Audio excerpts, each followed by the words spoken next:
We can Ask, troubleshoot. ask Gwen if they're a member and they can give a plug-in. Yeah. You, Gwen Oh my gets a gosh. plug-in. Gwen, are you Woohoo! a member? find you, we'll find you a prize for being the So most helpful. subscribe. Yeah. Okay, right, everyone. Now you can hear us. Hi, this is the MPG doing a podcast, YouTube Not Live. YouTube experts. Not YouTube experts, studio experts. That's So right. That's yeah, right. lots of good gear. Don't do so much YouTube. It's okay. We'll get there. You know, Too we're up busy for it. working. Too busy working. Yes, exactly. Okay, so right, let's get the bit of paper so I can remember what we're supposed to be saying. Welcome to the vocal production masterclass with vocals actually happening now. So kia ora. This podcast, YouTube Live, is brought to you thanks to Melda Production M Matcher, which if you stay on to the end, we're going to be giving away 2 of these. It's a pretty cool plugin that you can use for matching things like vocals to, if you get vocals from different mics from different studios, or equally if you want to just adjust your headphones to get them a lot flatter response. It's a pretty deep plugin, so we thought this would be a nice one along with the Melda plugins people to give away for tonight. So Thanks, yeah, lots of good questions, and best question type people will win later on. And yeah, you can join the MPG as well, can't you? We're not just a random group of people that jump on YouTube. So You can join the Music Production Guild. We're actually an incorporation, so we're more of a community collective body than an industry body. And it's $100 a year, which is cheap as chips. Cheapest actually out there. But you get like over $2,000 worth of value straight away. We've got lots of subscriptions, memberships, mixes, mix assist, and things like that, and another mentorship program coming up next year. So yep, we're a good crew. But you can also join free. You don't have to pay if you can't afford it, because we know it's hard. So you can be a free member and you still get like a lot of the community benefits, and you can still be involved in things like this. Yeah, but it said if you like a member, you get mix assist and mentoring, so you can send in your mixes, and one of the people who like helping out will give you some good advice on it. You can send it back again after you've done your tweaks for advice. So yeah, they're lots of fun for everyone, and yeah, we do all that sort of stuff. And we've done programs as well where people go into studios and sit with engineers. You've done one, Toby? Did you do one of those? I've done a couple. Oh, look at you, helpful. Maybe 2 or 3. Yeah. Yeah, it's good fun. So yeah, we're going to try and scavenge some more money at some stage to allow us to do more of them around the country. So yeah, help us fight the good fight on that. Anyway, let's do some introductions on everyone. Take 2 for Toby. You can start off. Let's go. And tell us about your music that you're releasing as well. Oh yeah. So I'm Toby Lloyd, a music producer down in Wellington. I run a recording studio called Tiny Triumph Recordings, which is like a rooftop recording studio in the CBD. I've been doing this for close to 20 years now, and mostly producing bands and artists, but also have worked on films as well. Worked on the Hobbit films and Avatar and all that. Also do quite a bit of score mixing, so won a couple of Silver Scrolls on some of the soundtracks that I've mixed. But yeah, a lot of the work that I do is mostly with artists, just one-to-one. I'll have artists that come in with nothing but like an iPhone demo of them doing an acapella onto their phone, and I help them bring that track to life. And yeah, through my career, I've had the pleasure of working with artists like Shapeshifter and Troy Kingi and Rob Bruhar and Holly Smith and Mata TK and so many amazing humans. And every time I'm in the studio with musicians, I just try and soak as much inspiration as I can from them. And yeah, I've also started releasing music under my own artist side project, I guess, which is called Paper Mountains, which is kind of like a folk soul kind of old school project that's got saxophones and trumpets, and it's got organs and pedal steel guitars, and it's a mixture between like I don't know like Iron and Wine and Jack Johnson and Sam Cooke, except those people can sing and I can't really, but I've learned enough by being in the studio with great vocalists that I try and extract some of that into my own music. And yeah, I absolutely love it. I get to go to work each day and I've got the best job in the world. It's the greatest. So yeah, Yeah, and I've dropped in your Bandcamp link so people can go and buy your music. And if people do that, send us an email or whatever, and we'll put you in the draw for some plugins. We've got a couple, we've got a few that we want. We've got 4 plugins we want to give away before Christmas, so we'll do that. We'll do that eachly because Hui and Ray both put albums out as well in the last month. So yeah. If you do that, we're going to do some plugin giveaways for supporting the artists actually doing art and buy music rather than stream it as well. Actually, technically, all 4 of us have put music out. In the Oh, last, true. like, I have. week. I, Facts. I charted as well. So did you, Huya. Well done. And Chris you, Ray. charted everywhere. Yeah. Morning. Yeah. Thanks, Bandcamp. I charted as well. Okay, so our mission is to make Toby's new single chart. Yeah, Yeah, let's, knock let's out do LAB. it. Yep. Yeah. Cool. Anyway, Huya, do you want to give us a rundown on you, what you do, etc.? Sure.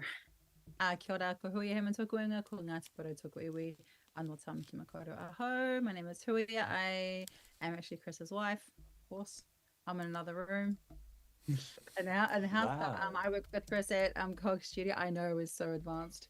I work with Chris at Cog, and I am a kaiwaiata, a singer, producer, and global trotter at the moment, looking at Māori music pathways. And as a vocal producer, I record my own vocals for myself to listen to and edit because I'm a bit sassy in the studio, and I get annoyed, so I just do my own vocals and get annoyed at myself, which is better than being annoyed at someone else.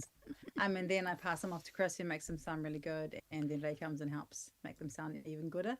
So yeah, as a recording artist, I love doing the vocals. I feel like they're really cathartic, and I love doing harmony stacks and all that kind of stuff. And I like to shape my sound by trying to sound as natural as possible. That's just my jam.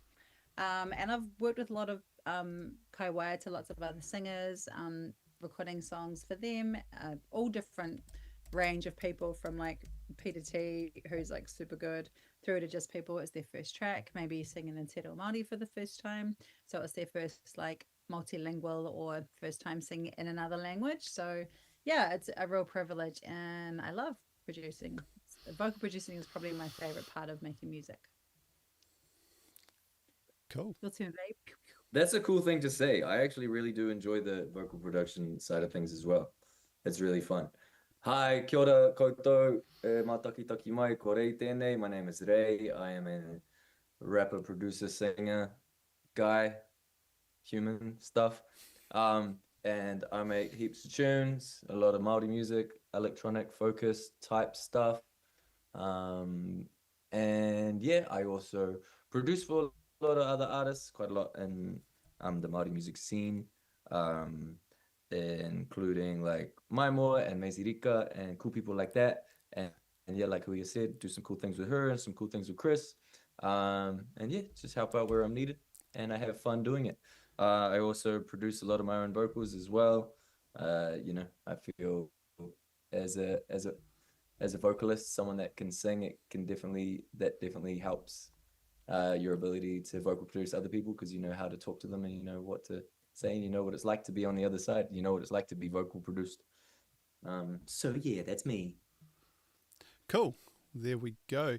I let other people do the vocal producing because I've got people like Huia and Ray generally on hand. So yeah, it makes my life easy, and I stay more to the mixing and other sides of production. So it's good. Chris can focus on the bass. Yeah, I like bass a lot.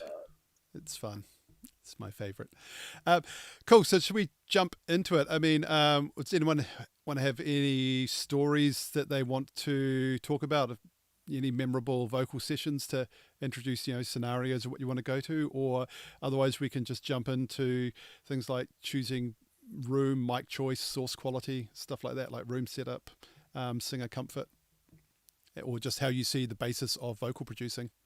I'll let you guys choose because you're the ones that do it. I could jump in and tell a yarn. So I think for me, you know, like one of the most important parts of any form of music is extracting the emotion out of the artist. You know, there's nothing worse than having a song that just doesn't emotionally hit the mark. So to me, really trying to plant the singer back into the place that they were when they created the song is kind of like my goal as a producer.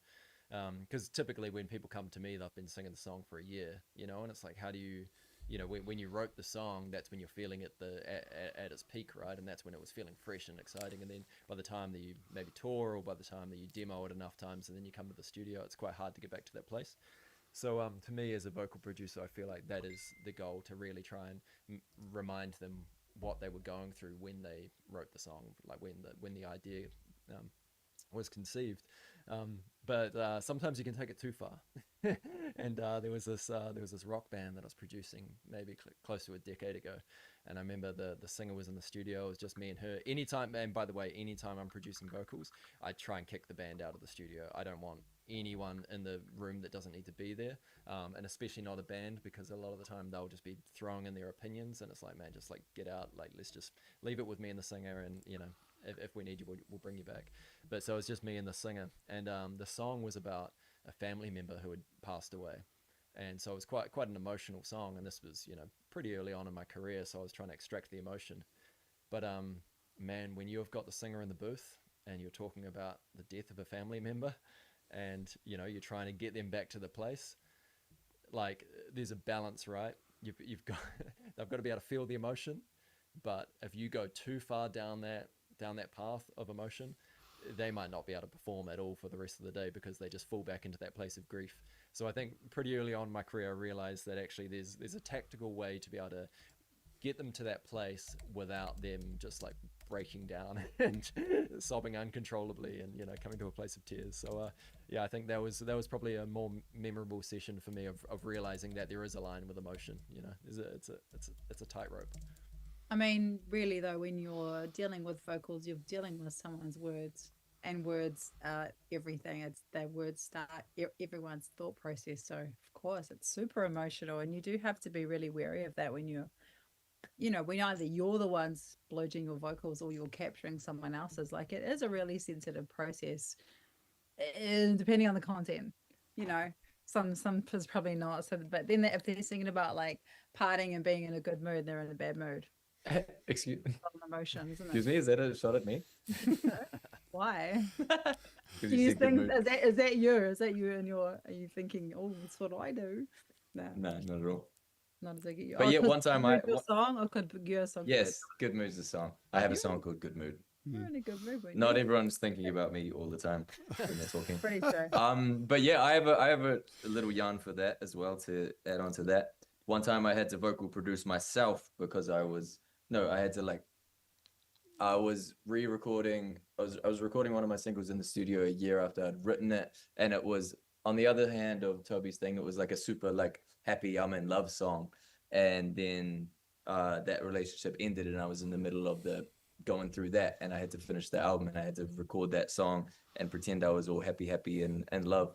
So to help me get through that, I brought in someone else to help vocal produce myself, just to get the vibe in the studio good and happy. So I had my friend D Love, who is hilarious, to come and track my vocals for that, even though I'd normally do my vocals.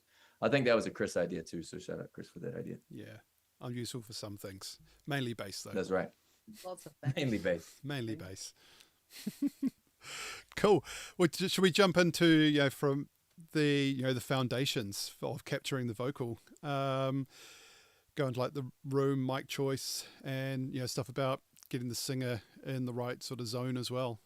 But on from that, and Toby, you sort of initiated this as an idea. We had a good chat about it. So do you want to just start the rolling on that? Yeah, it's funny, like so many vocal booths have a big glass window so you can have that direct line of communication. But man, like especially for a vocal, like a microphone's worst enemy is glass. Like you're standing there and it's just reflecting straight. It's not absorption, at all. So any sibilance, any like high frequency is just going to hit the glass pane and just come straight back into the microphone. And so a lot of people don't realize that. A lot of people will go to expensive studios and they'll be in the booth and they'll just be singing, and it's, it can actually sound like arse. And so, wherever you can, like a lot of the time, if you can actually just track in the control room or in the live room, it's going to sound way better. But in my studio in Wellington, I've just got this curtain across glass, and so they can pull it open if they want to communicate, if they want to see me, they want to make sure I'm actually listening and I'm not just like on YouTube off, watching one of these or something like that. But most of the time when we're tracking vocals, curtains shut because it's just going to dampen all the high frequencies. But yeah, like if you capture a great sounding vocal in a great sounding live room, that's like half the battle right there. We did that on Holly Smith's album. We had I think 3 different vocal booths to choose from, but instead we did all of her vocals just in the large live room, 220 square meters, and we just kind of put some divisions around her so it wasn't just wild and out of control. But yeah, like really controlling the reflections. And a lot of people that are recording in rooms like this, I'm just in my partner's office at the moment, like really just trying to find the right spot, because if I clap my hands in here, there's going to be awful reflections. So man, if you're recording at home, just put some mattresses up, put as much density, as much material as you can, because it's always going to sound better for a vocal to be really, really dry than have like bad reflections. Yeah. But if you're in a room with good reflections, man, use it. But it's also a function of room size as well. It's one of the things the acoustic engineer who did our studio said, make sure your vocal booth isn't too small. Generally, if you're doing real quiet stuff, you can probably get away with it, but real small, like in a cupboard, can really be a problem from stuff that I've had delivered. And what are your thoughts on that, Toby, as someone who does, who's done the full gamut of actual recording in lots of environments? It can sound so boxy. Yeah, like if you're in like a really small vocal booth, it's no plugin is going to save that. Like if the source is bad, if what you're capturing in the microphone is just getting like a really small room sound, you can put like the SPL plugins, like the Deverbs and stuff like that. It's not going to save it. So really capturing the best sound as possible. And you'll notice it if you walk into a room and it's small, you can feel it. It sounds honky. It just sounds like, it just doesn't sound nice. Whereas, yeah, if you're walking around the room trying to find the right place, there will be a spot in the room that actually feels okay, and in a good sounding room. So yeah, like if you're singing in a cupboard or anything like that, chances are you're gonna have a whole lot of mid-range, a whole lot of the kind of like nasal frequencies that are just gonna be punching through. And because it's a reflection, you can't just EQ that out. It's that will just take out all the thickness and the size and the fundamental frequencies of your voice. So yeah. Cool. I'm sitting on the chat at the same time doing some helpful chat monitoring. Couple questions from Ruben, asking what kind of material is okay to treat with rock wool, other materials for the temporary gobo, sound blankets, etc. What would you use? Put as much stuff as you can, but like what would you recommend checking up there if that's what you need? I mean, you can get some pretty cheap solutions. There's like the duct liner that you can get from, I think it's Foreman's Insulation, and it's like the 50 mil poly that they use to line like air conditioning units and stuff like that.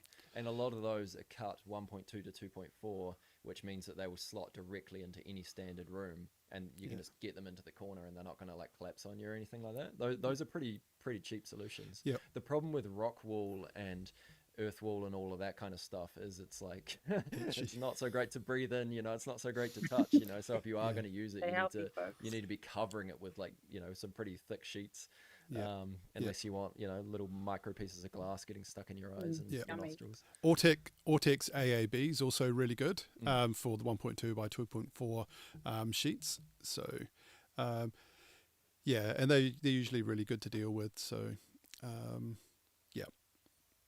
Nice. So, cool. That was a question. Cool.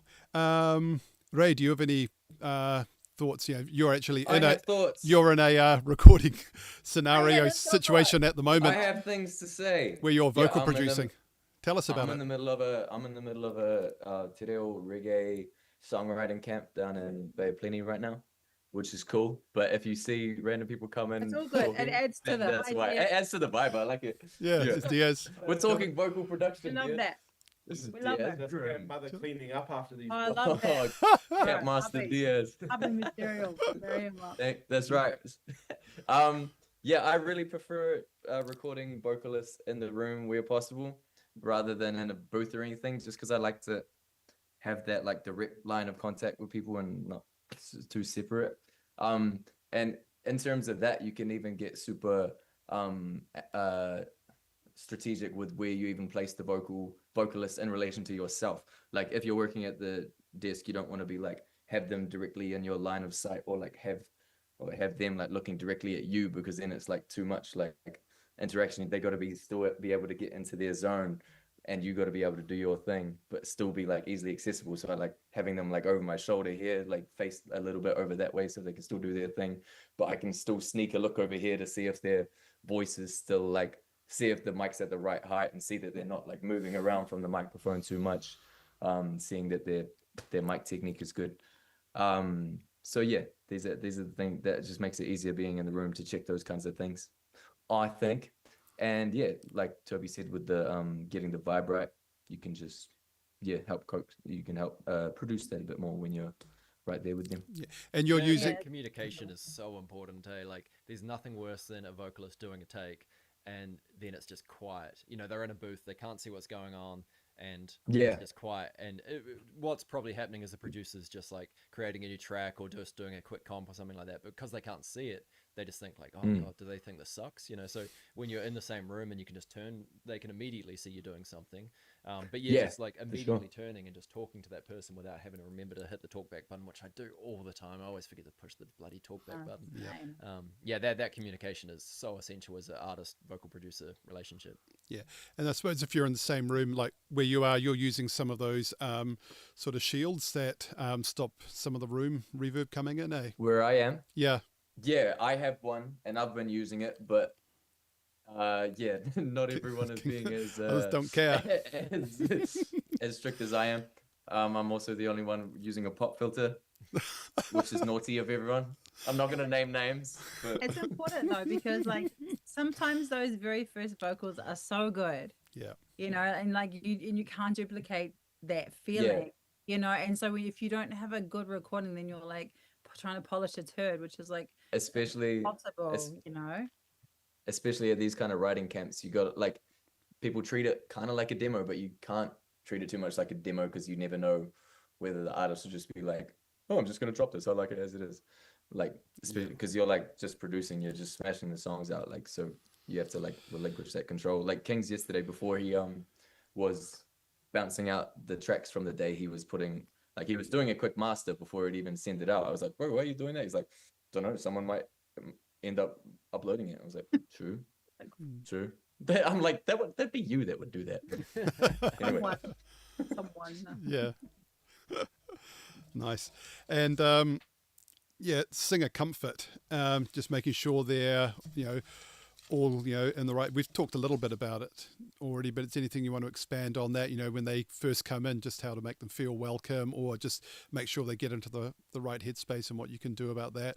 Getting their voice ready. Hui, you often do things with like ginger tea or stuff like that to also help them. I have a new cat, so he's like adopted. He's just new. He just needs a lot of attention. That's how you calm down the singers, is you just get the cat. You just give them That's a pro move. Give them a cat. Scratch. Little cat, get a studio cat. I think being a vocalist, it is important, like what the studio is like, but like I'm not a princess, like if I'm turning up to someone's studio, like I'm there to do something, like, and I don't think I should expect the engineer or the studio to be like, dishing out the friggin', the gourmet food and stuff when I turn up. Actually, like I'm there. It's a relationship, really. So I got to come with my A game, like regardless of what the studio is like, or where it is, or who's there, because I'm there to do. It's my work, it's my job. So, but having things like some hot tea, or at least hot water if they bring their own tea, or some fresh ginger if you can. Like just hot drinks, and just being kind, and also having an idea of the song before they come in is real helpful. Just they send you through a demo, so you kind of know like what the content's about, maybe how long it is, because it might be like a 6-minute song, maybe get an idea of like their vocal range, for example, and maybe have a listen to their tunes and be like, oh, they're more of a alto or they're more of a soprano, and you can kind of pick what mics you might have available for them, or ask them if they like a certain mic, because some people are might be like, oh, have you got this mic, if they know, really. But yeah, I think having a little conversation is good at the start, just getting familiar with each other, because again, you are sharing, you are recording like their stories and their songs, and it is a vulnerable place to be, and depending on their level of experience too. But definitely with inexperience, you definitely need to sit and have a chat, and there's some psychology going on. You have to feel comfortable. They have to feel comfortable around you as an engineer, and vice versa. But like I said, they're not royalty. Artists aren't royalty, so Yeah. you don't have to put out the red carpet. Yeah, and It's just Toby, nice to, be friends. yeah, and Toby, you talked also about making sure the key is right for the singer. What approaches do you do on that one? Yeah, because that's the thing. I mean, I guess just firstly to echo Hui's sentiment as well, like like to me the communication when they first come in, just to allow them to know that you're there to serve them, right? And to me, like making sure that they know that however they want the process to be, that's how it's going to be, right? And if they only want to do a couple of takes and then take a break, cool. If they want to do like 20 takes in a row, cool.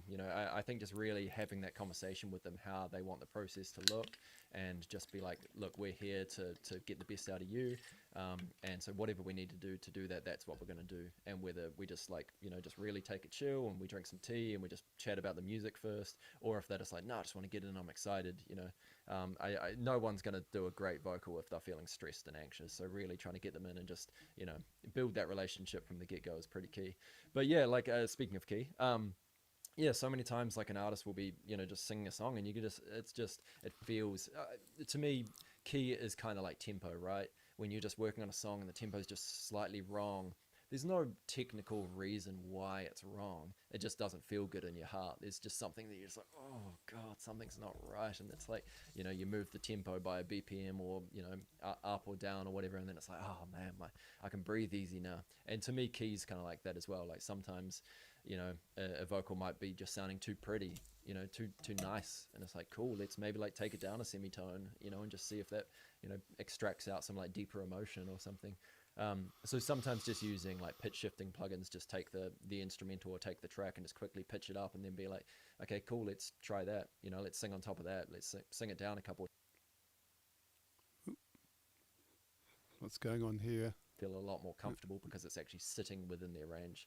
Like, I think when you've worked on enough vocal sessions, you can just tell when a vocalist is really pushing it, and yeah, it's a balancing act.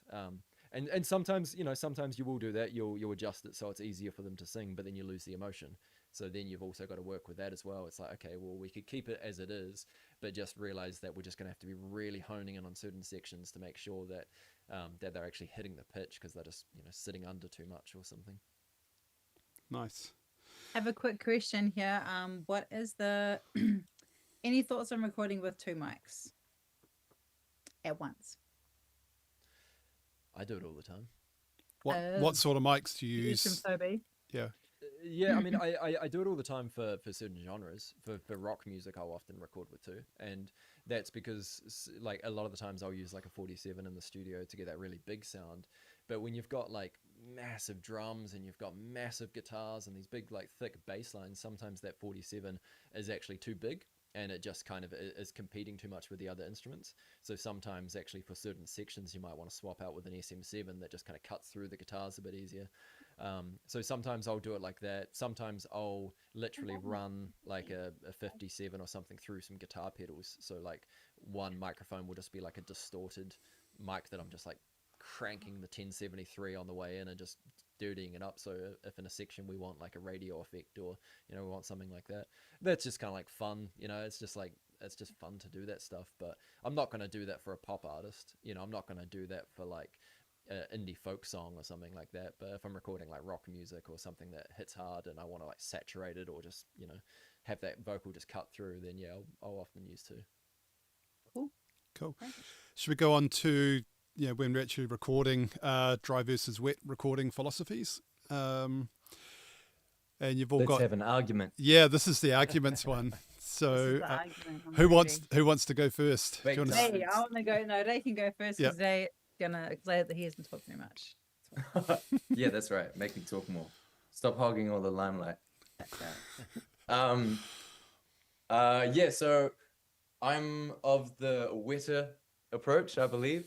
So that means that when I'm recording vocalists and they're in their headphones, I'll usually have some tuning, some compression, some EQ, some verb, a little bit of delays, all as they're hearing it. So they're all hearing that live as they're singing, as they're performing, and as we're working on the track.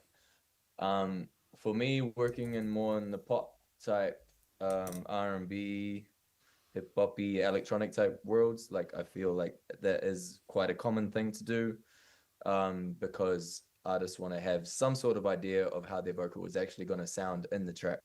And for those genres where the vocals are heavily processed, it makes sense to kind of have, or for me, it makes sense to have a bit of an idea of what their vocal is going to sound in the track on the input, so that the vocalist can perform with that in mind. So that could be like knowing that autotune is going on the track, they might do their vibratos in a certain way that sounds really cool in autotune, and yeah, or they might do a certain end of a line louder so that it flicks off real cool to the reverbs or something like that. It's things that they wouldn't do maybe if they were just. So sometimes a little bit of tuning just helps get that vibe that we were talking about and help get that confidence and that sense of, having fun with the track and being into the track and being into the vibe of the creation process. So yeah, that little confidence boost can definitely help artists as well. Cool. Now fight me. Okay, Julia has some ideas different than I that. do. I do. I'm a massive fan of people getting better at singing. So I try and get people to record dry as possible, like raw as possible, like real as possible, because I feel like if you're going to especially go and do live, and maybe as a musician you get put on the spot to do a live thing, you need to know that you can at least sing the song in tune. So I feel like it's important to sing your most purest when you record, because then you hear yourself at your most purest form, and you can only get better from there. So that's my philosophy as a singer and a singing teacher, a vocal teacher, that I'm always trying to get people to feel comfortable with the way they sound, because I think that's where you can always improve from. So when I record, I like to be as like sing as well as I potentially can in that session, and then I know from there it's only going to sound better in production. So once Chris gets his hands on it, and once I use Melodyne to tweak, even just those little bits, yeah. But that's me, and I think when I work with musicians or singers, I try and get them to, if they don't do that, to challenge them to do it. And maybe it's just a bit more of an old school approach, that before you had the ability to process it, you had to actually be at one with your voice as it is, and then you can get better. That's more my reasoning around that. But I get it, if you're like if you do a style that maybe you are always going to be using heavy auto tune live, then sure, definitely. But I feel like as a singer, if you're doing that all the time, maybe you should do something different. What were you pointing to?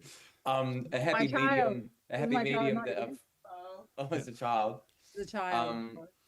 A happy medium that we found the last couple of days, because my auto tune wasn't, the latency was being weird, so we actually just started recording without the tuning on, but I just had the auto tune settings on another track just below it, so that we could do the take as well as we could with no auto tune, and then as soon as we were happy with it, I just bump it down to that take with the auto tune settings, and it was just ready to sound good, super good in the mix as you go, because you want it to sound good as you go, because you're working fast in these kind of environments.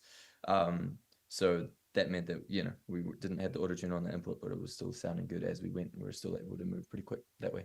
Nice. What do you reckon, Toby? I feel like that process is normal. Like, I think that's what you should be doing as you work anyway, is popping it into something, like even just giving it a quick little, when you're finished, it's a little, and then pop it down. But I think the art of singing very, very well when you record is maybe a little bit lost, and it can help you to be a better singer. And if you are going to go live, you need your confidence to know how you sound and feel how you sound. I think if feeling how you sound as a vocalist is a massive thing, because sometimes you can't hear anything on stage and you're just like, I'm here and I need to sing my best. And I think practicing in the studio with your voice and feeling where it is and knowing how it sounds is a real valuable tool. Cool. What do you reckon, Toby?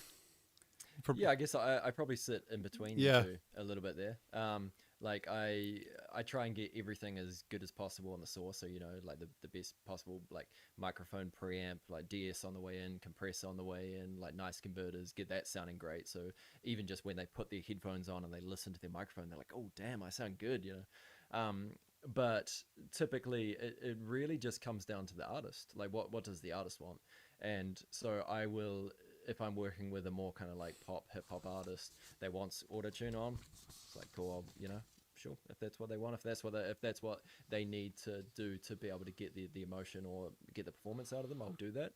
But typically, I'll try not to. Typically, I'll have a starting point that it's like, let's just try and get it sounding as good as possible without any reverb or delays. I mean, I've got headphone units that send out like multiple sends, so they have control. So what I'll do is I'll send a reverb and a delay track to separate headphone knobs, so they can actually dial in how much reverb and delay they want. But usually I'll be like, I'm sending this to you on 4 and 5, keep it down, let's just try and record it bone dry. And that way you can really work your tone. That way you can hear all the wrong notes and you can actually try and massage and get the pitch right. Because when you're smothering yourself in reverb and delays and auto-tune, you don't necessarily hear your tone as well. So like if you want to get like a nice tone, it's gonna be hard to listen to maybe a little bit, but you actually hear what your tone is doing a lot better if you don't have all the effects. However, if you're just getting in your own head and you're just beating your head against the wall because you're like, I sound like shit, cool, turn up the reverb, turn up the delay. Because the way I explain it to the artist is no one will ever hear your voice sounding like this, right? Like the kind of naked version of it. It's always going to sound amazing, and your reference to what singing sounds like is a completely finished, mixed, mastered, produced track. So like don't stress too much about how it sounds as a naked performance. Just try and get the tone right, try and get the pitch right. If you're struggling with the pitch, take one ear off, finger in the ear, and you can really hear your voice so much better in that way. Because sometimes when you've got all the effects, it's just it can be hard.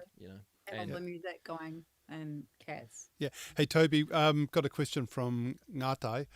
What do you use for de-essing on the way in? So I use the classic DBX 902, which is a pretty cheap de-esser. You get them in the 900 series rack. So kind of like the 500 series, but they're sideways, I guess. Maybe they're long ways. But yeah, a 902, and that's what they used to use back in all the studios back in, I guess, the 80s and 90s. And it sounds so much better than any plug-in de-esser. I don't know why, it just does. Like it really handles sibilance in such a beautifully natural way. And I still de-ess afterwards as well. But I just find that if you're de-essing and compressing on the way in, it means that you can actually crank up the brightness on the Neve or, the brightness on the EQ a lot more, get a really nice vocal, but it's not going to bite their ear off every time they, do an S. And same with compression, right? If you get the compression right on the way in, if they're singing nice and soft, they're still going to be able to hear their pitch. They're going to be able to hear their tone. And if they belt, their headphones aren't going to be too loud and they're, not going to burst their eardrums. So actually compressing and de-essing on the way in means that they can get a much better, like leveled, Cool pitch reference. You've convinced me to start using our de-esser on the way in now. Oh, what do you got? I've got a Manly Vox box. Oh, that's so good. Yeah, so I've always been a little bit cautious about, what if I set it up? Because I usually like set it up for other people or do a bit, but if I'm not watching it or if I'm not there, it's like, as you know, when stuff's over de-essed, and people often when you do the basic check on them, they'll sing at one volume, and as they get into it more and more, they start getting louder a lot of the time, I find. The thing about over de-essing on the way in, though, it's not necessarily that destructive, though, right? Because if you're setting it to the full frequency spectrum and not just like split band, then all it's doing is just turning it down. So if all of a sudden you've de-essed it too much, you can just clip gain the S back up and problem solved. Cool, thanks. Now I feel better. Hey, we should, if it's okay, move on to the next thing, mic choices and hardware chains. We've done a little bit on that, but we've had a lot of people in the past always ask about mic choices and approaches for vocals, condensers, dynamic, ribbons, and whatevers. So, I reckon take it away, Chris and Toby. Chris and Toby. Go Chris and Toby. I don't know that.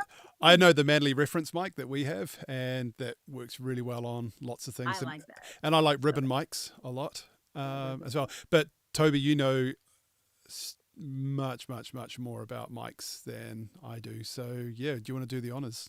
I mean, I used to be such a nerd around like vocal shootouts, right? You know, back in the day, I just used to sit there and I'd line up 5 or 6 vocal mics, and I'd have the singer come in and just sing a verse on each line. And it just, oh man, it's such like anytime you start doing shootouts in a session, it just kills the vibe. So I would always rather just have one really great microphone that you know works on 95% of singers. And then if it doesn't work, you'll know, and you just swap it out and you find something different. But I would rather the singer just be able to get into the booth and just start focusing on singing and not having to worry about it. Anytime the technical gets in the way of the process, it's just a vibe killer, you know? So yeah, I use a Flea 47. I used to use a Neumann U89 a lot, which I still have, and that's a beautiful clean mic. And no one really knows about the Neumann U89 for some reason, because it doesn't have a 7 on the end of it. Everyone's like, oh, it must be rubbish. But the U89 I used to shoot out against like 87s and 67s, and it would win like every single time. Like, it was such a beautiful mic. But because it doesn't have a 7 on it, it's a lot cheaper. But the Flea 47, I think I was recording Mata TK, or maybe... Yeah, I think it was Mudder. And it was the first time I'd ever tried the Flea 47 and just put it in front of his voice. I was like, that's the best thing I'd ever heard in my life. And I'd recorded him before on maybe a 67 or an 87 or something. But when I put him in front of the Flea, I was just like, oh my God, this is amazing. So I went out and bought one, and it sits in my vocal booth, and it's the mic. Sometimes I'll swap it out for like an 800G. I've got like the Stam Mark II version, or I'll swap it out for like an SM7B if I want something like a bit more bitey. But yeah, the 47 just sounds huge. It sounds absolutely huge. And yeah, for some singers, it might sound a little bit too nasally. Like there's this artist who lives up your way now, Taylor, who you've mastered. Taylor. Yeah. I've been talking to Taylor on Instagram. Oh, she's the best. Her voice is massive. Yeah. Sometimes when I be producing her voice is so naturally big that the 47 it amplifies it too much, and actually I need something smaller because her voice is so big. So yeah, sometimes I'll swap it out, but typically a 47, like, yeah, if you've got access to. Yeah. Do you have, speaking of, so we've got a lot of nice mics. Do you have any recommendation or ideas on sort of sub-$1,000 ones? You said SM7, but are there any other ones you know? Yeah, there's those Lewitt like 640s. Have you guys come across them? They're amazing. They're like a it's the guy that was one of the main designers for AKG. He went off and created his own company, Lewitt. And I think How do you spell that? Lewitt. I think ProTel stock them. They've got a bunch of mics. They've got an 840, which is a tube mic, which sounds amazing. They've got a 940, which is a mixture between the 640 and the 840, which you can flick between tube and FET. But the 640 is like a 414, but with a much nicer top end. And I'm pretty sure it's around about the $1,000, sub-$1,000. But I do think that when you start getting, you kind of get what you pay for to some extent, right? And when you start getting into that cheaper range, like some of the warm audio stuff, which sounds good for the price, but it's the top end to me that just like kind of falls apart. Like you try and crank the top end, crank the brightness, and all of a sudden it sounds harsh and thin. So sometimes you get that in just some of the cheaper mics, but yeah, I don't know. An SM7B goes pretty hard though. Cool. Yeah. What are you guys using at your vocal sessions down where you are at the moment, Ray? Well, this one was, they're not always like this, but this one was, since this is just like at a big batch by the beach, it was just like, studios, bring whatever you have, bring your own setups. So for these sessions, I've been recording with my microphone, which I got from a website called microphoneparts.com, and they sell these microphone kits that emulate more expensive mics. So I bought, it was a few years ago, I bought a mic called S87 microphone kit for like $380 US, and then it comes as a big kit and you can solder it all together. And if you're like me, you don't know how to solder, you can pay someone else to solder it together. And it's supposed to emulate a, whatever that one you said was, Toby, Neumann 87 or whatever. But yeah, I would get pretty good results from that. I do all my demos with that. And we've used it on my lead vocals once or twice. Chris has let me use my lead vocals on it, but usually I'll record the demos on that, and then we'll re-record the lead vocals on the Manly reference at the studio. But I'm totally all good with using that for like all the BVs and gang vocals and all of that stuff. I'm spoiled and I have the Manly reference because we have the same studio. Oh, so lucky. I know, I feel lucky, but I've had to work really hard to know how to use it because it's I have a really weird, like, super textural voice. So like I've got all sorts of creaks and raspiness and dynamics and shit going on. So I've had to learn how to sing and that mic because it's super accurate. And then Chris has the ATCs, which are super accurate. So if I'm not like careful with how I sound, I just sound awful when I come through the big speakers because it's too accurate almost. So I've had to learn how to use that mic, but I also have the stand, which I really like. Is it the stand? Chris knows what it's called. Stam C800 clone.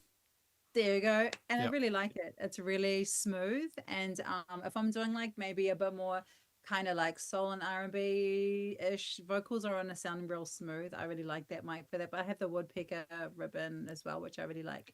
Not Yep. that I use it for a while, but because I've learned how to use the Manly properly, I use it for pretty much everything at the moment. Yeah, we But I use do really like the sound of the stands. Also nice for my voice because it is really dynamic and the stand really smooths it out. Like if I just want something just to sound like it's super locked in, I'd like to use that.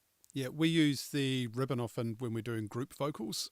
Like when we're doing a lot of haka, and other sort of group vocals, and putting that in the room, it works really nicely.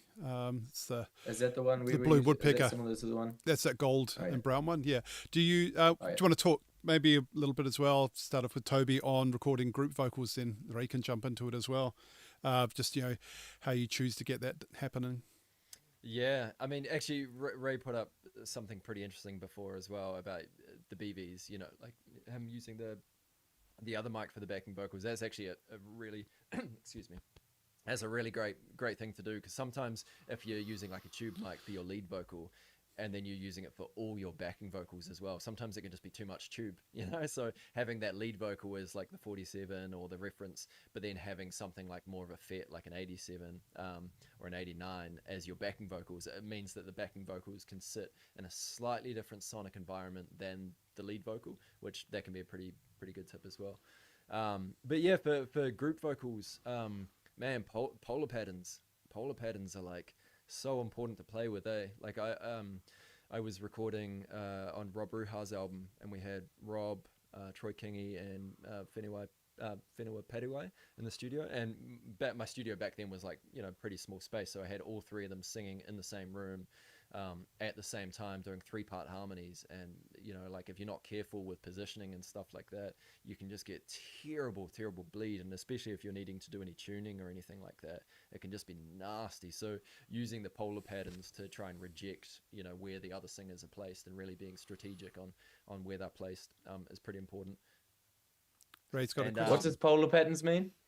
What does polar patterns mean? What's polar patterns, Toby?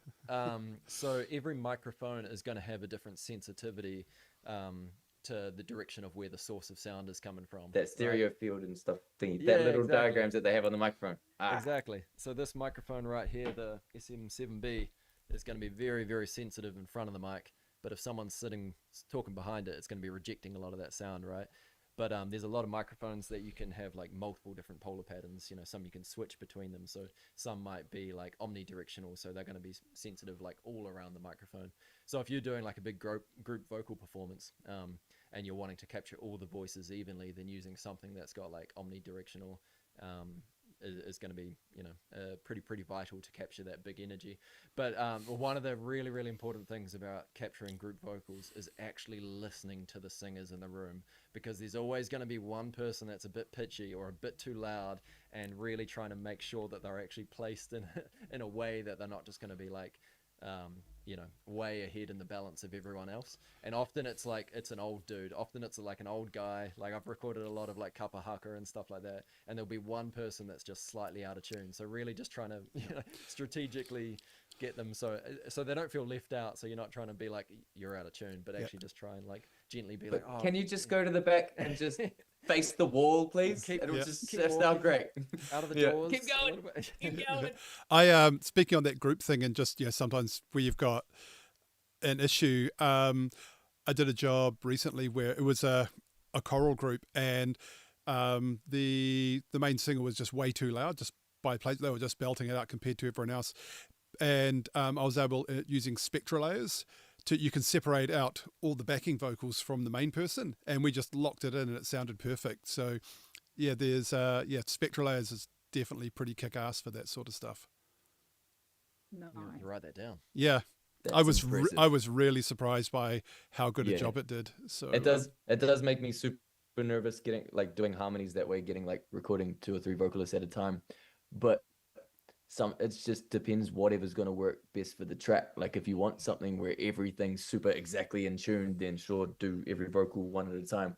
But if you want it to have more of that group feel, more of that slightly like, to get a big group feel, you need to have some notes that are slightly out of tune and some words that are slightly like a little bit rough.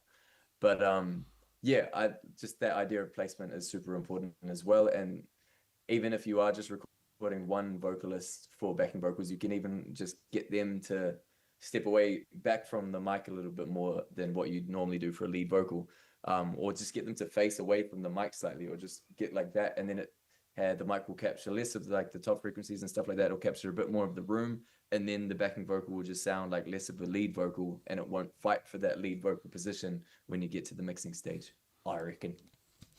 cool. Good reckoning. Sweet.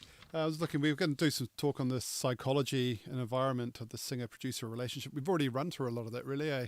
Should we jump? Yeah, we did that. Yeah, should we jump Yeah. onto workflow, slightly the more techie side, for having good studio sessions, templates and just basically, the DAW side of things. Set up. Presets. Yep. So who wants to start with that? Ray, you're already talking. Do you want to talk about how you... I'm talking. I can talk about stuff. Yeah, I've just got my my template for recording vocals and for producing and You can get everything. a drink. You can get a drink. So okay, Yeah, you can get a drink, Mike. get It's a all drink, good. all good. Don't be shy. What's he gonna get? What's he get? Oh, nah. Anyway, Going I'll for- probably have one after this, I think. Actually, yeah. Anyway, yeah. So I've just got my template set up. I've got like, I know how I like structuring my projects. I know I like having like a few tracks for lead. I know I like having a few tracks for like hype ad libs or throwaway ad libs that are a bit more super affected with like distortions and delays and dubs and stuff. I know I want a few of those. I know I want a bunch of panned vocals around the place that are going to be more in tune and more pitch. So I've got like all of the auto tunes and everything set up on them already. Yeah, and that just helps the workflow a lot. So basically just when I set up a track, get the backing track in, and I just set the auto tune, set the BPM, and you're good to go. And it just makes it super easy to, like we were saying, get the song sounding good fast and keep the vibe going, so the artist isn't waiting there getting bored while I'm freaking tapping and they don't know what I'm doing. Yep, cool. And Toby, you've got your setup. A lot of it's really well patched and ready to go as well, eh? Do you want to run us through that? Yeah. I mean, like we've said before, like getting the technical out of the way is so important to like good workflow in a studio. So yeah, in my template for recording, I've got the vocal record track, then I've got the vocal comp track, and then I've got the backing vocal record track, and then I've got about 24 to 36 backing vocal tracks that are pre-panned. They've got all their sends set up and all that kind of stuff. So anytime I'm recording harmonies, it's just like bam, bam, bam, record, drop them onto their tracks. They're already panned in place, already going to reverbs. And typically when I'm recording like that as well, I'll record on the backing vocal record track, drop it down onto like harmony layer 1, and as they're doing the next harmony, I'm already pulling up Melodyne and quickly correcting a couple of notes, and then they record the second part of the harmony for the right side of the headphone, and then I'll do that, and I'll quickly Melodyne as they're doing the next take. And yeah, then with the lead vocal as well, that's like, is just absolutely stacked with sends ready to go. They might be going to like a quarter note delay, they might be going to like a reverb throw, they might be going to like a micro shift, they might be going to like an automatic double tracker or whatever. Because a lot of the time when you're in that environment, you just want, like, if you hear something in your head, you're like, oh, it'd be so cool if we just had like a slap, like a tape slap. I don't want to have to sit there and click on an insert and then go to my delay folder and then try and find the delay and then find the preset. It just slows everything down. So when you've just got things that are just locked and loaded and just ready, all you got to do is just unbypass the send, and you're already hearing it, you know. Yeah. That's how you get to that point of like idea to conception to like, you know, the outcome is with as few clicks as possible. Yeah. And what do you have? What are your standard sort of general starter for 10 reverb settings? We had a question about that earlier. You know, how many, you know, seconds, milliseconds, or what are your sort of favorite go-tos? So how does everyone make the reverb sound great for the lead vocal? I think like one of the things that people don't play with enough is pre-delay. You know, like, because so often people will just pull up a reverb and they won't even touch the pre-delay, and it just, the problem with a lot of reverbs without mucking with a pre-delay is that immediately it's just going to be stepping on the vocal. So if you can either calculate your pre-delay, which is pretty easy. You just like work out what the BPM of the song is and go 60,000. You know, like have a calculator on hand and just go 60,000 divided by 120 BPM, and then divide that by 8, and that will give you like an eighth note pre-delay. So, you know, like calculating your pre-delay to the tempo of the song is a really, really helpful way to allow the main vocal to cut through and just have that little gap before the reverb is triggered. So then you actually get the vocal clarity, you get the consonants coming through clearer without it sounding as mucky. But yeah, I'll have like a really close sounding reverb. So I'll have something that sounds like just a small wooden room. And then if I don't want to use that, I'll have 2 mono plates with slightly different settings panned left and right. I'll also have a second plate that's just like a really, you know, maybe like a 2.5 second one. And then I'll have like a 4 second plate. I'll have a chamber. I mean, I just, you know, like I've just got like maybe 8 different reverbs, and they're all set ready to go. And, you know, I'll go into them and I'll change the pre-delay, I'll change the filters. I'll also use a lot of saturation on after the reverbs as well. So I'll like basically have the reverb like a plate, then filter off all the low and the high frequencies that I don't want, and then I'll put it through like a lo-fi plugin or something to get it like nice and saturated and thick. But yeah, a lot of that's just trial and error. Like there is no right way to reverb a vocal, right? It's just like, what do you like? You know, like if I know in Mortal Orchestra have some reverb settings, it's going to be drastically different to the reverb settings that I've got, or that Ray's got, or Hui's got. Like we all have our own taste, and the only way you're going to find out what you like is by actually just doing it and just tweaking it until you're like, oh, this sounds cool. And then you save that as a setting, you save that as a preset. So then the next time you dial up a vocal, it's there and you can tweak it some more, and then you can resave the preset every time you stumble along something cool. That's hacks there, because I know that I don't really do that stuff. Chris mostly does it for me, so I'm a bit lazy. But I feel like that's a really good like thing for, especially if you're starting out vocal producing, you're doing your own vocal producing, or maybe doing it for one of your friends, or like your own project, to like set up those templates and remember like the process of you know, the processes of what you're doing. I think that's really cool. Yeah. It's really helpful. Should we go on to the actual takes now? Continuous takes versus stop-start recording, you know, and every other approach. How do you do actual recording of vocals? Do you want to start on that one, Hui? Yeah, again, I think it depends on the person and how you like to record people, and like what you're trying to achieve, maybe what they're trying to achieve. I'm personally just a fan of like vibe. Because I like to sing live as well as studio.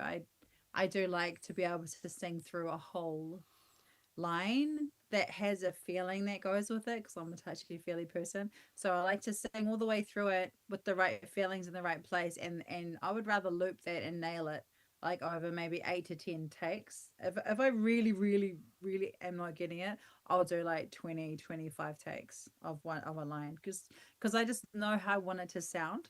And I know, that's what I want. So I'll just work really hard to get what I want in one go. But I do have the luxury of being able to do it 25 times, because I have unlimited time, because I have my own studio. Whereas when you're going in to produce with someone else, and maybe I'm recording someone, you know, we might have 2.5, 3 hours to maybe get, which is not much, by the way. Like I prefer to have a whole day if I'm doing someone's vocals. But if you just have a snapshot with them, then yeah, like doing, you know, trying to get your best and dropping in, and things like dropping in halfway through the verse, or dropping in before a really hard part where they're just not hitting that note each time. is a really good way to kind of be cost effective. But if I feel like if you do have the luxury of time and you are able to just feel into that and sing back into the line that you're saying till you actually feel like you believe that line that you're singing, as a singer, I feel like that's a really, really satisfying thing to do. And then I think when people listen to that, when the people are catching that expression on the other side and they're listening to it, they're like, oh, even though I might not know that language, I'm feeling something because I feel like you capture that within that vocal. So Cool. I like the loop. I've been in sessions where they just go and do that line. Okay, yep, do it again. I think that's great. And that's okay. But then when I hear it back, I know it's not great because I don't believe it. And I'm thinking, I'm going to go and do that again. Yeah.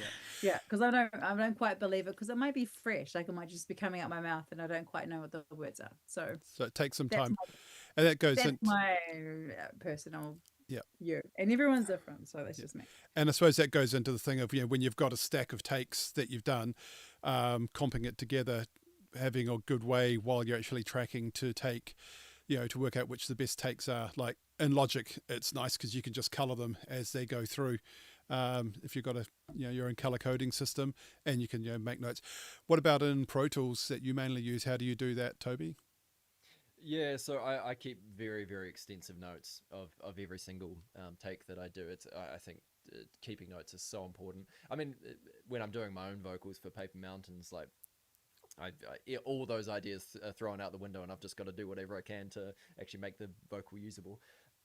But when I'm recording actual singers, yeah, I'm constantly taking notes of every single line. So I'll strip the verses down to maybe it depends on the phrasing, depends on the amount of sentences, but I'll basically strip the notes down to every single sentence that makes sense. So there might be 16 lines for a verse, and I'm going through, and in Pro Tools you've got playlisting, so you'll do vocal.01, and that's the first take, right? And you'll go and do a take, and then you'll do the shortcut for the new playlist, and you'll do vocal 02. So as we're going through each take, I'm marking down verse 1A, whether or not that take sounded great. If it sounds good, I'll literally just draw the number of the take on that line. So vocal 1A, verse 1A, verse 1B, verse 1C, etc. If it's amazing, I'll circle it. So it'll be I'll put a 1 there, and then I'll circle it and be that sounds like a record. If it's got a circle on it, it sounds like a record. So I'll do that for the verses, the pre-choruses, the choruses, the bridge, etc. So then it means that when an artist, looks at me and we got to the end of the song and he's like, have we got everything? It's I know if we've got everything. There might be one line that's been tripping him up or tripping her up, and every single thing on my lyric or vocal sheet shows that this line here we just haven't got. Or we've got it, and it gives me the confidence to say to an artist, yep, we've got what we need. But the funny thing about taking notes is that sometimes you're wrong. Sometimes you're like, oh, that take felt good, but it's just because I was thinking about my partner in the moment, or I was thinking about having burritos for dinner, and so all of a sudden everything felt good in the world, and then you go back to listen to it and you're like, oh, actually that's not so great. So you can get tricked even in taking notes. But I think the great thing about taking notes is I'm very, very fast with comping, and so the part of the beauty of taking notes is by the time that the vocalist has come out of the vocal booth and standing next to me, I've almost comped the vocal. It's it's a very, very fast process because I can just go grab this, grab this, grab this, grab this. Cool. What about you, Melodyne King? Melodyne King. I was wondering when someone was going to notice that. Melodyne King. Yeah, I tend to just mentally make a note as we're recording of what takes are good. But I like the tactile thing. I was at Surgery Studios producing a track for a tune last week because I'm such an interregional producer. Surgery's the best. It's so Surgery good. is the best. And Lee just had his little notes with some pencils next to it, and he was just making notes of things in the mix and of vocal takes as he went. And I just quite like that as just a different tactile thing to be doing something with your hands that's away from a computer screen. I also have terrible handwriting, so something like that could be good for me to practice my handwriting, I think. But yeah, it's also just helping so that you're not don't have so much in your brain, because it is hard to concentrate for every single take and every single word. Sometimes you do be thinking about those burritos for dinner. I like to do it when as soon as you do a good one, just grab it and then just bounce it out as an active track. Yeah. That's you know, it. like, yeah, that's good, dunk, that's good, dunk, and just snap them out like when you Yeah. let them down. I know like, For sure. but that was good. Then just zip the rest of them up, and then you've just got those two to like play with, and then do a double over that. That's kind of I love it export. That's right. The only other thing I'll say with that stuff is that I also prefer the loop recording, just because it means as long as you've got your loop set up right in a musical way, it just helps you stay in the flow of the music, and it helps it seem less surgical of just being punched in here and punched in there. And also, like, as a vocalist, like if you're just being like the music stopping and then it's starting again, it's stopping and starting again, you have to do it again. Like every time you hear the producer or whoever's on the tools, like take the freaking recording back to the start of what you're trying to record. Like it means that you did a shit take, you know? So like every time he just goes right to the back, it's like, oh, I haven't got it yet. Every time he Three goes, more, oh four damn, I more, still haven't like, got it yet. Yeah. Whereas if job. it's like in the loop, you can just vibe a bit more, and then it's easier to gently vocal produce them. And like if they're not getting it, you stop and you have a cordial. But yeah, If otherwise it's they can just as get well their flow. with that loop recording, one of the things that I find that's real helpful that I get the artists to do is if we're going in loop, because sometimes it's quite hard to know which take is which take is which, right? Because the numbering goes a bit skewy. So what I'll do is if they sing a line and they're like, oh, that line was meant, I'll just get them to clap. So then you just see that spike Yeah, I up for love that it, I love take. it. That it's just like, oh, okay, we'll go and look. I like for that idea. Go and look for I the like clap. to swear.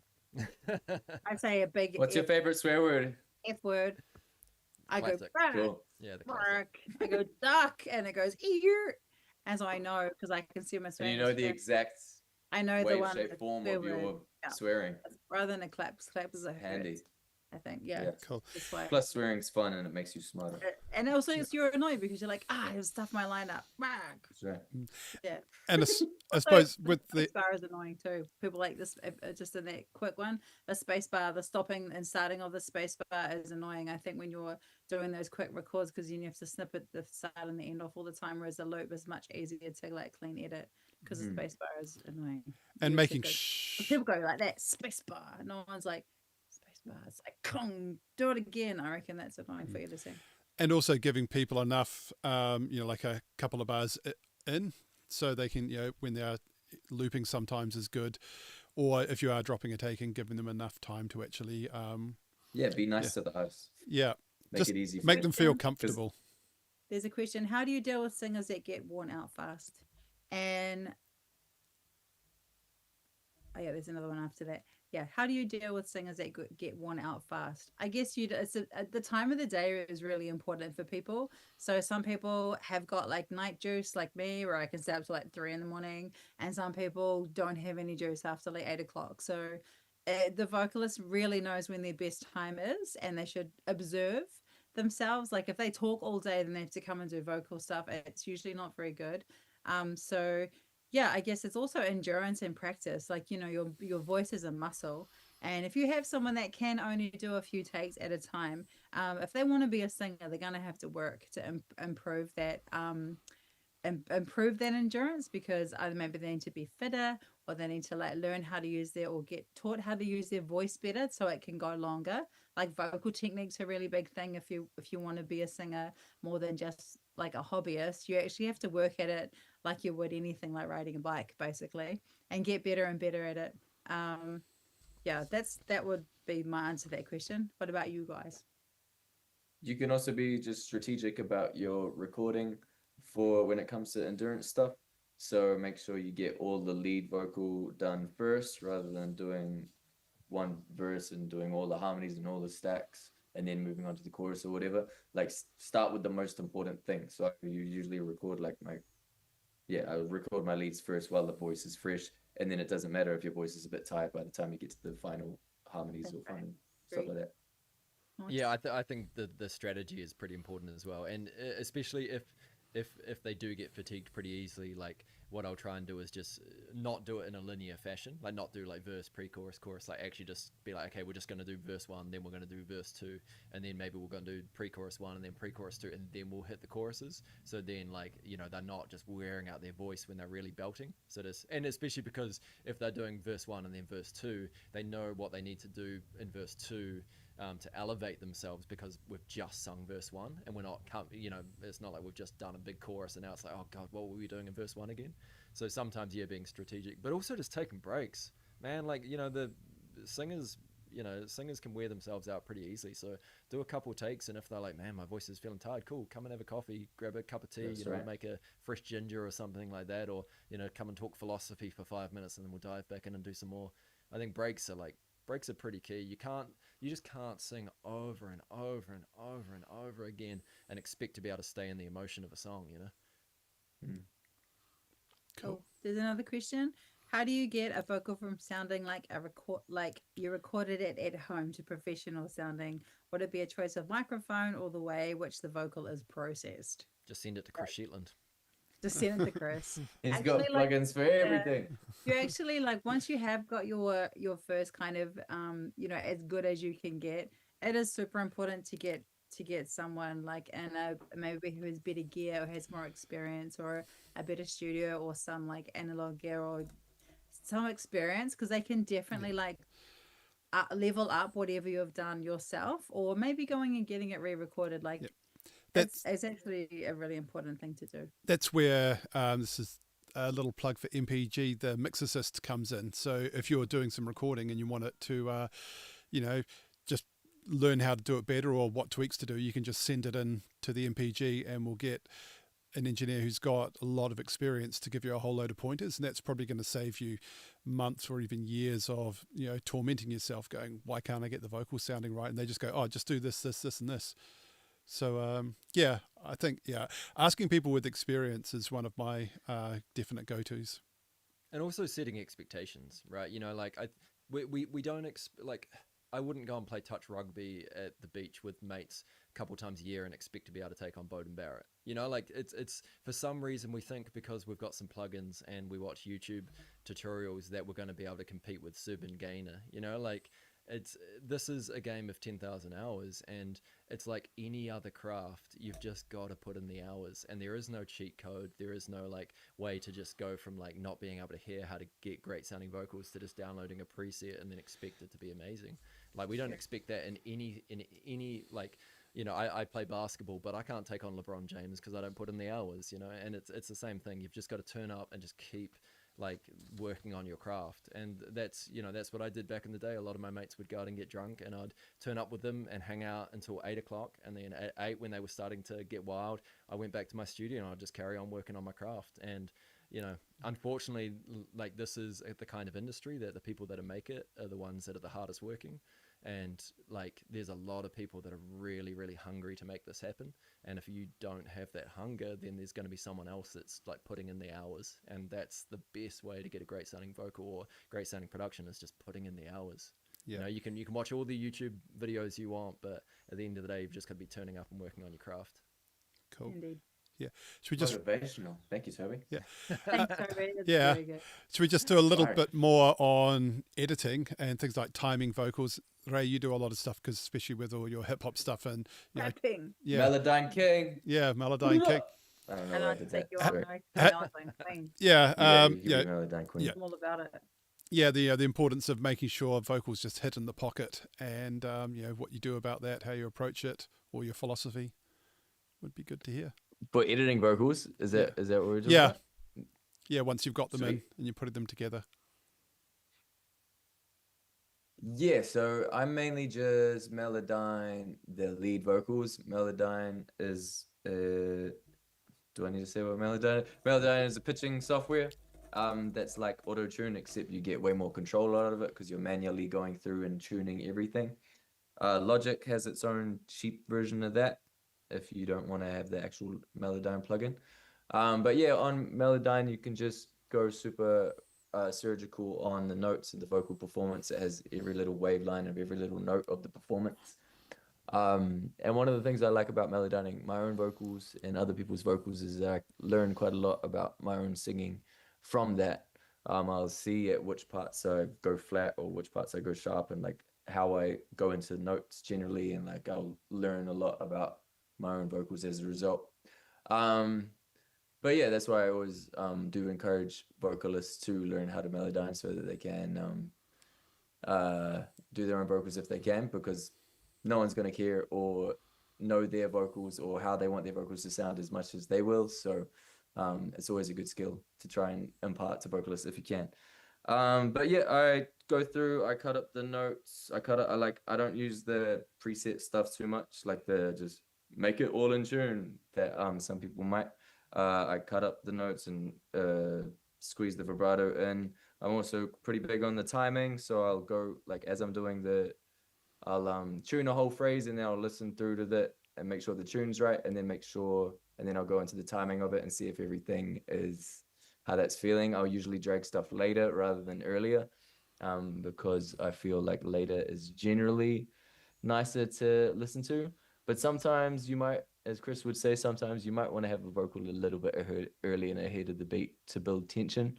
But usually I'm dragging vocals backwards to make them a little bit more late. Yeah. Do you want to tag in Toby now? Tag. Yeah, I'm pretty similar in that. Like sometimes as well, like when a singer's really struggling on a line, pulling up melodyne and actually just tuning their line that they're singing and being like, this is where it needs to be, and then feeding it to their headphones so they can just build in that muscle memory and just practice over that tuned vocal. I for my Paper Mountain stuff, That's I a cool do idea. that a lot because I sing just naturally a little bit flat all the time. So I'll often just sing a line and then just go through it and then just practice a little, and then it always kind of just gets my pitch like a lot closer to the mark. So that's pretty handy. But yeah, melodyne's great on the lead vocal. It's so you can really tune a vocal in such a nat way. You just got to make sure that you turn off the sibilance handling because it just messes up the S's. The S's always sound rubbish with sibilance handling on, I should say. But yeah, timing is a big one. For some people go through and time the drums, they'll time the bass, they'll time the guitars, but they'll forget to time the vocals. And they'll be listening to a section. It's like, oh, it doesn't feel right. And it's just because you're rushing. You're just rushing you're excited by the line, or you're like anxious about the line. So you're just kind of like speeding into it. And for some styles of music, maybe sitting ahead of the beat is kind of cool, like rock music, whatever. It sounds explosive. But I think in most music, you want it to be sitting with the track. So yeah, going through and tightening that up. And then once you've done all the harmonies, timing those harmonies and the backing vocals up to that lead and getting it really, really tight. Like this took me maybe far too long to get to that point because I grew up listening to a lot of Tupac, and his doubles are just all over the show. His doubles are just shocking. So I grew up used to listening to, rap vocals that were like actually pretty loose. And so it's taken a bit of time to be like, oh no, actually like you need to get that stuff tight. But yeah, going through declicking, like I'll go through and manually declick. If it's inside a word, I find the RX declick, if I do it over a vowel or something, sometimes it'll just flatten out the sound and just make it feel a bit.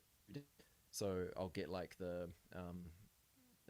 basically I'll consolidate that vowel sound, and then I'll get the speaker icon in Pro Tools and drag it across there until I find the click, and then in Pro Tools you can actually draw the click out.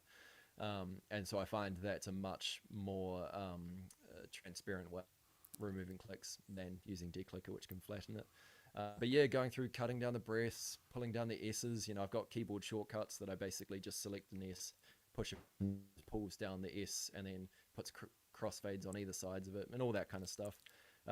Editing is something that people, like, no one talks about, like bands that I record, they often don't even know that I edit because people don't talk about editing. But I would say it's not nearly as important as recording, but in some ways it can be more important than mixing, because if everything's out of time and you're just trying to mix it, you like no amount of EQ is going to say, a vocal that's just moving all over the show. So yeah, going through and just spending that time and really just lining the vocals, tuning the vocals, getting them sounding good. It's pretty key to getting a great sounding vocal production. Cool. I feel like oh sorry Chris, I feel like it's super important to edit. Like and it's important to edit because that's what people actually hone in on mostly, because people love words. Like words start everything. Words is how we communicate with each other. So the words are super important in a song, and the way it sounds is super important. And if you don't know if you've never had to produce or edit vocals, and you probably don't know how much time is in, and that's when you don't, just think of like the big budget artists, like the huge artists. I listen to those records and I just go, damn, I can hear the hundreds and hundreds of hours that some person is doing on to make that vocal sound that good.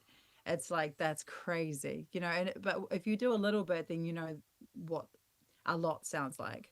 So I don't really like, and I feel like I do heaps of work on my vocals, and even then, like they're not super perfect, like at the end of it. So I'd actually love to sit in and watch someone vocal produce like a really huge artist's album. I think it would be crazy, but also, you know, cool to see and be like, I'm doing pretty good with my like 25, 30 hours on my own tracks, you know, like these guys are in here all week, you know. It's pretty intense. But maybe it's something for people to think about if they've not really thought about it, that there is so much editing and so much of the music that we hear is so far from the person's actual voice. Yeah, that I think people would be shocked if they actually heard some of the raw takes.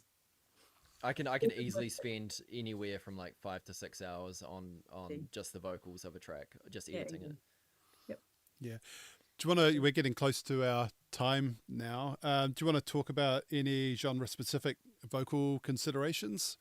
Because obviously each genre has its own sort of feel and sort of loose rules. Anything you want to particularly talk about? Like Toby, you've got some mentions about what you do with pop, indie, singer-songwriter stuff. Yeah, I think for a lot of the styles of music that I work on, I don't want to hear production. Like I want to hear a vocal, right? I want to hear someone's. And so for a lot of the kind of like more folk or a lot of the pop that I do, it's supposed to be quite transparent production. It's not this heavily auto-tuned, heavily processed sound. Like I want to hear a real singer. I'm still doing all the same things as everybody else. It's just that maybe I'm doing less of them. But yeah, for like a folk song, if you're doing a folk song, you micro shifters, you don't want to use slap delays. So like the production, I can't remember who said it, but it might have, we'll just say it was Quincy Jones, because every audio quote we just we lump in with Quincy Jones. But there's no such thing as good production, only appropriate production, right? So you can have all these templates with all these great reverbs and delays, but if it doesn't actually fit the feel of the song, then it's just like audio wankery, like it's for like a folk song, I just want to hear the singer with maybe a little bit of reverb, so I'm not going to use all that stuff. But yeah, if I'm doing a pop production, maybe sneaking in some slap delays, sneaking in some like some throws and all of that kind of stuff. It's just got to be genre appropriate, and you can try a whole bunch of stuff, and it can feel good or it won't. But I think at the end of the day, for me, if the vocal production is stepping on the sentiment of the song, then it's kind of missing the mark. Yeah, Ray, do you want to chime in as someone who does highly? I will focus, chime in with with someone who just walked past me and got into their truck with his whānau. I was working with Te Wehi yesterday, who's just been named one of the top streamed local artists of Aotearoa. He's really good tuning. He's really good, well in tune in the first place. But yeah, he does more stripped back with his production styles and with his mixes and everything. So I had that in my mind as we were going. I was turning my auto-tune settings way the frick down so that it was more natural, and I was trying to just keep that in mind as I was going to make it not sound as intense as I normally would for my tracks. But yeah, because obviously in the more electronic and the pop worlds, having things dialed up and a bit more intense and hyper real is the way to go. So yeah, every track is different, and just make sure you have the vision of what the artist wants for their track in mind, rather than where you want the track to go. Because it is easy to get those things mixed up sometimes. Cool. Sweet. Should we do our wrap up then? Wrap it up. Is that when we rap about what you've we got to just wrap talked it? about? It's the battle rap section. That's So here we go. All right, guys, I know this is like surprise. Pop filters. When, why, and fabric versus metal. Who wants to go first? Fabric always. I Fabric. don't understand the metal thing. It's just reflecting back into the microphone. Yeah, and always, only a nutter would record without a pop filter. Yeah. Yeah, we did a test a while ago of the fabric versus the metal grill ones, and we found there was noticeably more sort of phasey feel with the metal ones. And as you've got a fancy mic with a really open sort of cage or whatever you call it, the metal ones will let a lot of spit through. So just be really aware of that. Yeah, a few years ago Spit is bad. yeah. Spit should And stay. I got in trouble for not. That's right. So yeah, what else have we got? We've done the recording with the effects. We've sort of done everything. Any other particular words of wisdom you want to say as we sort of finish up? Huia, you got anything? Any last little gems? Sorry, I've got a giant cat who's just come to land. Oh, stop giant flexing cat. with your cute ass cat. cat. I wish I had a I know cute ass giant cat he's on my lap right now. he's so clingy and new. That's all. Cute. I guess like with vocal producing, I guess you probably have your own style. Like I know I sound a bit harsh, but I'm actually just here to make the vocalist better all around. And I do like to challenge vocalists. Like I would like to be challenged if I was coming in to record, and if I wanted to improve, like I would hope that the engineer would and the producer would be helping me to improve. So I do like to be I do like to hear advice, and I do like I like to know what the producer likes, like any tips they have about what I'm doing, things like posture. I'm happy to take advice from people when I work with them. I guess it's just a relationship. So if you go into a studio, if you're going to go record with someone, or you've got someone coming in, like I feel like producers like Toby and Ray are really good to work with, because they are there to do their best job and capture you as you like it. So I just feel like there's lots of different styles. So just pick someone, meet someone that you like, and if you are looking for someone who is more of a vocalist like me, I'm really there to improve you as a singer all around and capture you the best that you can be. But it can be a little bit challenging to work with someone like me, because I am straight, and so I just want you to be good, and I want you to smash it, and I also want you to be good live. So that's the kind of approach that I like to take, with love always, and tea and snacks. But that's just that's just what I'm like. Good tea. I think that you just have to choose your producer and the studio you go into, like catch a vibe first before you go in, and just realize that it's an open process and a relationship. And to also go in with the idea that you're not a princess, like you're an artist and you're going there to work with the producer or with the engineer and with the studio. It's a two-way thing. So yeah, you're not a celebrity. Just go in and that you're an artisan of your craft. Cool. That's right. Yeah. Do you want to go now, Ray? Yep, I got a short one. Yep. Just remembering that every vocalist and every human being is different and is going to need a different approach. So there's no one fits all. Like some people are going to be a bit more delicate, and you're going to have to take them for more breaks and more teas and more chats, and other people are just going to be in there, super on, smash it out, let's mahi. So just remember that everyone's different, and yeah, you get there and get some cool music done. Woo! There's a little bit of a question about how to join MPG. Yeah. To join MPG, you just go into the website, which is mpg.co.nz. And it's a 3-step process to join. You can there's subscriptions, so we don't own any of your money. They're just subscription platforms, which opens a membership paywall. It's pretty simple. You own all your own back end. You can choose to renew or not the year after. It's all on you, but we'd love to have more members. We have about 600 members that we send out to with our newsletters, and that are involved actively on all our platforms. Like I said, we are more of a community and an advocacy group than an industry body. So we do like to work as a collective. So if you just go into mpg.co.nz, you can sign up there. If you've got any questions, just flick us an email. We all volunteer. On MPG, we don't get like 120,000 like a lot of the other bodies do. We have a very small seed funding, and we're mostly membership based. So Yeah, we are all practicing, as you heard, real artists. We all run our own studios. We're involved as well as advocating. So we're really doing it for our community. So that's how you can join MPG.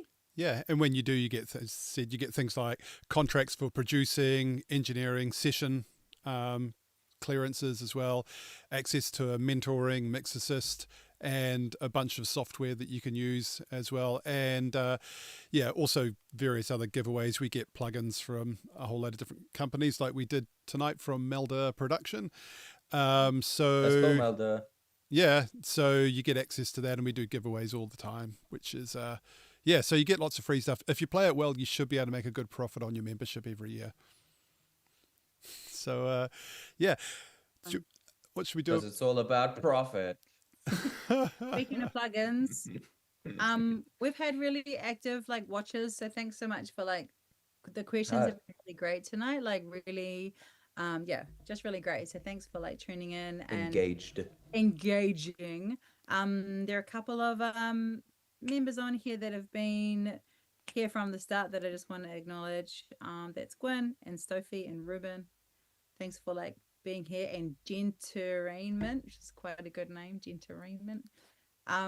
But I think we have to give it to a member. So if you're a free or a full member that's signed up, just drop a thing in the comments. But so far, I reckon Sophie and Gwen have been super active, and Ruben actually. So yeah, if you use the plugins, you kind of need to know to want to use them as well, because otherwise they just sit there and do nothing. So yeah, drop me a little comment on the chat if you three are interested in those Melda plugins. And you can also send an email through to the MPG thing with your details. info@mpgnz.co.nz. Yeah, and we got Toby's little last points of wisdom, thoughts on the universe of vocal production. How much time you got? Just don't be a dick, otherwise you're a dick. The studio is a pretty sacred place. The best thing you can do is just leave the ego at the door. And I don't know, I just think when you're working with a vocalist, it really doesn't matter how good the vocal ends up sounding. If they have a terrible experience, that's what they're going to hear when they hear their vocal. So just try and be a good human and treat them well and talk openly and leave your own ego behind. And I think we're all there to serve the song at the end of the day. I think the song is the thing that we're serving, even more so than serving the artist. So just realize that this person is coming to you to work with you. So, as much as they want your opinion on the things, you've also just got to try and extract the best out of them. And you're not going to get the best out of somebody if they're feeling uncomfortable, or they're feeling like you're being a bit of a dick. So just don't be a dick. Nice. Cool. That's it. Okay. Well, that should probably do us. We'll let everyone get on with their stuff, and we can all go get on back to work probably for half of us. So yeah, anything else wants to say? Otherwise, we'll drop them off, and you guys stay on the feed, and I'll just say good night to you in a bit. You can send me a message if you're on Instagram at @IamHuia, and happy to help with anything. Anything music stuff, especially Wahine or ear. That's right. Hui also just dropped a mean album. Yep. Thanks. Go listen to Toby's Bandcamp. Yep. I just dropped an album and a moisturizer. Both good things. Especially if you're in Chris aircon is rooms. dropping cool tunes. Yep. Aircon rooms. Yeah, you need Stay moisturizer. moisturized. Yep. Have you That's actually right. just dropped the moisturizer? Yep, that's correct. Hey, what is And it? I have kawa oil if anyone is looking for And it. Hui is We'll have slanging to- Kawa oil. Out here Stop hustling it. our moisture. Yeah, That's right. it's all good. Thanks, Ngātai. Thank you, Ruben. Thank you, everyone. It's been good night. Okay, ka kite, good night. Ka kite.